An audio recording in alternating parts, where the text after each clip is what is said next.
like a Hellcat.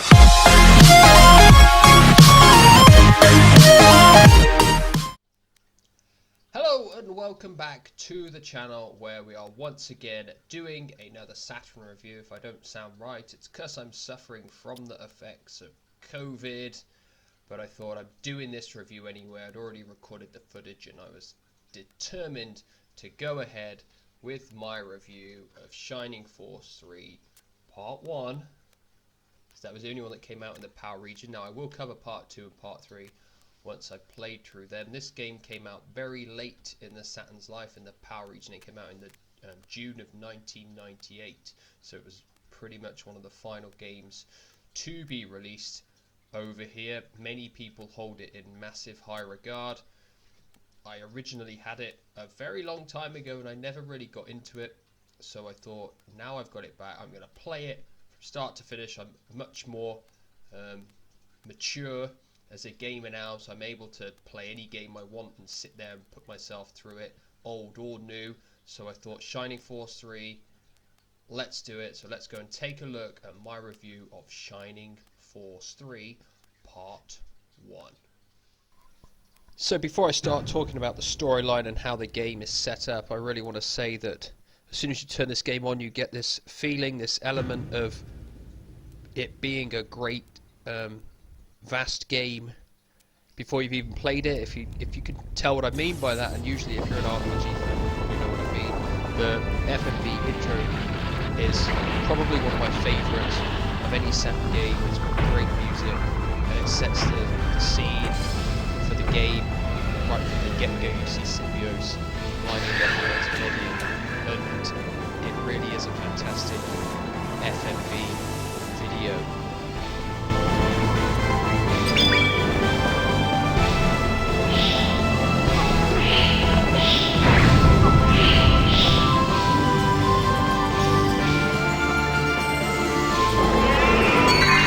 The storyline kicks off with a peace conference taking place in the neutral city of Sarabat between the Republicans and the Imperials, when all of a sudden Emperor Domeric is kidnapped by what we think is King Benetram, only for us to realise that the Warzone sect, the fast one, they framed King Benetram, and it's Symbiosis' job with his army and King Benetram at his side to try and prove the Republicans' innocence as they escape the city and are initially on the run from the Imperials in their quest to prove their innocence.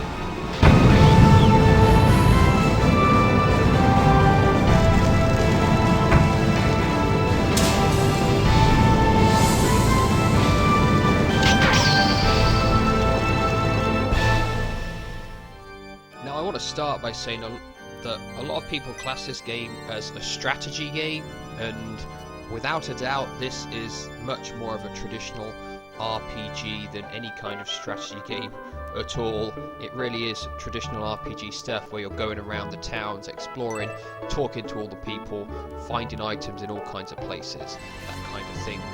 And then the other half of the game is the battle system, which is somewhat strategic, but at the same time it feels more RPG-like because of the animated sequences that take place in the battles themselves.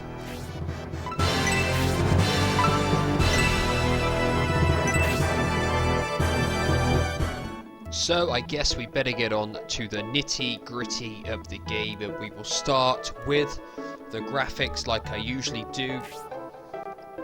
Now it's basically split into two parts graphically. One part is that it's a fully three-dimensional, fully rotatable world that you go around and explore each town and each battlefield. You can rotate the camera 360 degrees with the full polygonal environments, which look relatively good, is probably the best I'm going to say.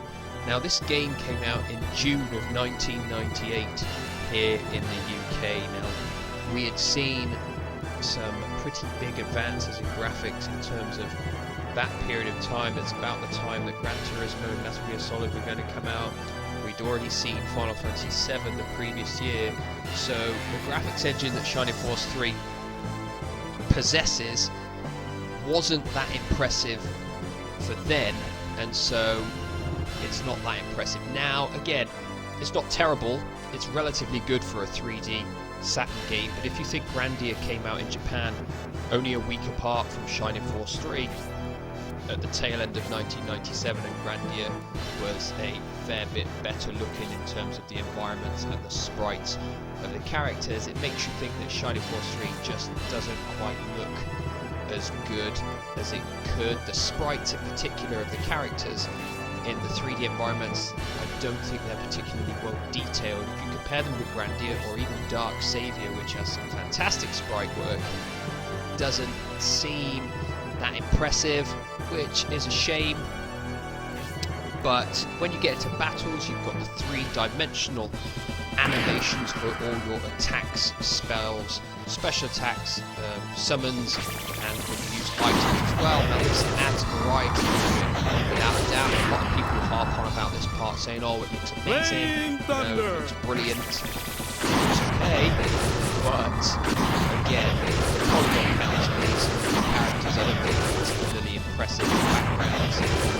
Three-dimensional scenes again isn't that impressive. It's just, I feel like it came out too late in Saturn's life. I feel like if it came out in 1996, a lot of people would have harped on saying, oh, it's a great looking game, one of the best looking games on the console, but because it came again in the tail end of 97 in Japan and mid 1998 here in Europe, I just felt like a lot of people looked at it and just thought, meh, so-so, average. And to be fair, the graphics for the time that it came out were average. I mean, nowadays the graphics aren't so important because we really play older RPGs based on their storyline and the way they play.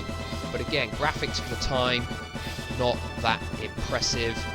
I think one of the things it suffered from as well was post-traumatic Final Fantasy VII syndrome, where we'd seen the amazing special effects and attacks that went on in Final Fantasy VII, and Shining Force 3 just cannot compare. If you take the very best looking attacks on Shining Force 3 and compare them with Final Fantasy VII, I mean, there really is no comparison. And I know Final Fantasy VII was on a different console, but just looking at the games from that time perspective, there's a big difference. And so Shining Force 3, graphics wise, they're not the strength of the game.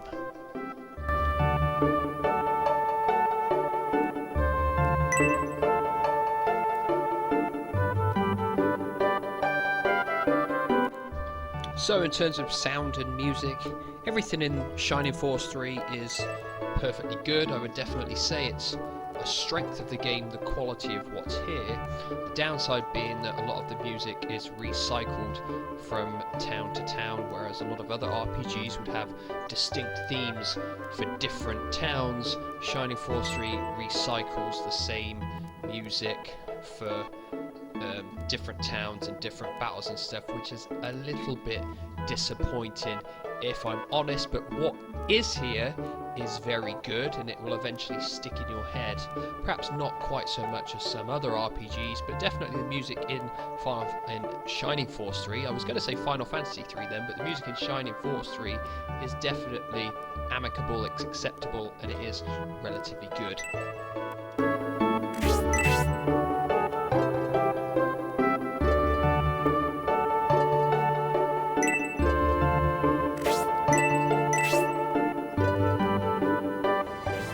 So in terms of the way it plays, the main part of your exploration is just typical standard RPG, town to town exploring, finding items. It controls exactly how you'd expect a bog standard RPG to control. There isn't really much to say about that. The main bulk of the gameplay is in the battle system, which is perhaps a sprawling army-sized battle environment is probably one way I could put it, and this is a real strength of the game. I've found the way the battles play out strategically is a fantastic strength of the game, and there isn't many other RPGs around that have this kind of strategic element to the way it plays. And it's not just a case of attack, kill whoever you want with whoever you want, because you've got to be strategic, because whichever character gets the killing blow will get far more XP, and so you've really got to be thoughtful in the way you take down the enemies, because you don't want to be left like I was at points with under-leveled characters because they've not got any killing blows. You've really got to try and share it out to try and create a balanced squad, a balanced army of characters. Now, the good thing is your characters can evolve into a stronger form once they get to level 10. You can choose to upgrade them to a different class, which improves their statistics. Now, you can choose to do this at whatever level you want after level 10, and the later you leave it, the bigger the increment in statistics they'll get. As your characters level up, they'll learn new special attacks, new magic spells, which adds to the depth and adds to each character's variety. Perhaps the only negative thing I could say about the way it plays in battle is the fact there are no items to revive your characters in battle. Once a character is defeated in battle, they remain defeated until you can get to a church to revive them. There are no Phoenix Downs or revive potions at all in this game, so you do need to be careful in battle that you don't lose too many people, because it really can be detrimental to your success.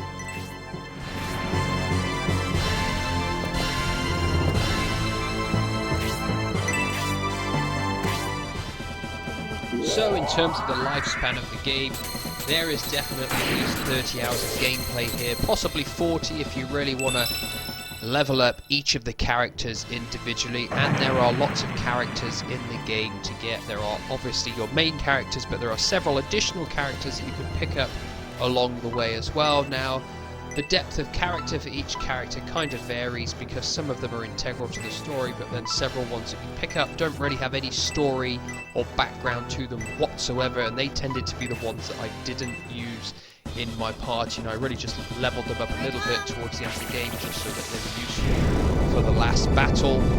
There isn't that many what you would call side quests. There are per chapter a specific dungeon to explore with items to collect, provided you find the maps to explore there, so that's definitely something to look out for, and it gives a little bit more lifespan to the game.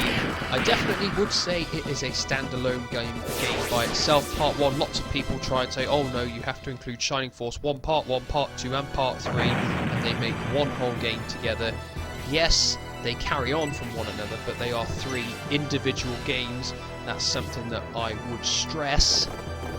I would definitely 3 individual games, which, 30 hours plus each, brings together a tremendous story as one. Now, obviously, I left it until I'd finished this game completely before I've reviewed it, and I've already gone on to the second one, and I'll review that, even though it's not one of the PAL games. It only came out in Japan, but I'll review the translated version and Part 2 as well. But in terms of lifespan, it's got a good lifespan for an RPG. Definitely much more to it than something like Dark Savior or Magic Knight Raya. They are very short Saturn RPGs. This is much bigger. It's something you can get your teeth into, and it's got a fantastic storyline to keep you gripped from start to finish as well.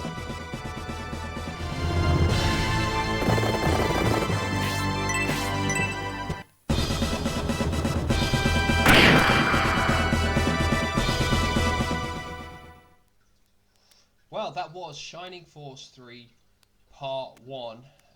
That was probably the first RPG I've properly tried to review, and I was thinking after I'd done the video, have I covered everything that I want to say about the game?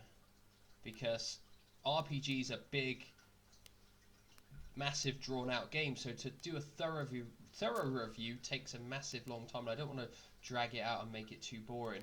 But I'm pretty sure I covered all of the main points. It's a fantastic game. I don't want people thinking I'm picking on it when I talked about the graphics and stuff, or saying it's not got as much sound differences and variation as other RPGs. They're just facts about the game. They don't stop the game from being a fantastic game to play through. Now, when this game was released, I remember having the issue of Games Master magazine where it got reviewed, and it was given 70%. And there was a double-page review. I've looked for the magazine and I cannot find it. I don't think I've got it anymore. But it was given 70%. Now, at the time, I didn't have a Saturn when it came out, so I just skipped past it and thought, oh, it's not, just another so-so game. And playing it now, I find it so hard to believe that it only scored 70% when it came out. in Games Master. And Games Master, I felt, was the big multi-format magazine here in the UK then, and to only give it 70% was criminal. What I did find though is the review from CVG, so I'll put that on the screen now, and they only gave it, I think it was 1/3 of a page in their magazine. They give it 4 out of 5, which was a fairer score, but again, 1/3 of a page for a game like this is pretty crazy. What are your thoughts on Shining Force 3 Part 1? How does it fare on that sort of pecking order on the Saturn? Now, I've not played obviously every single Saturn game in the PAL territory, but out of all the ones I've played, the PAL ones anyway, Shining Force 3 is right at the top of my list. It's better than Sega Rally, it's better than Virtua Fighter 2. I tend to think RPGs will always fare better than arcade games, in my opinion, if they've got a great storyline, and Shining Force 3 has a fantastic storyline and an amazing battle system. Now, obviously, I'm already looking forward to reviewing Part 2, and Part 2 does have improvements over Part 1, so I'm looking forward to reviewing that. Anyway, what are your thoughts on Shining Force 3? Let me know if you think my review was fair, or maybe I've been a bit harsh in places. Again, reviewing games, it's all about opinions and what you think about them yourselves. That is it for today. Thanks for watching, and I will see you soon for another review. Goodbye for now.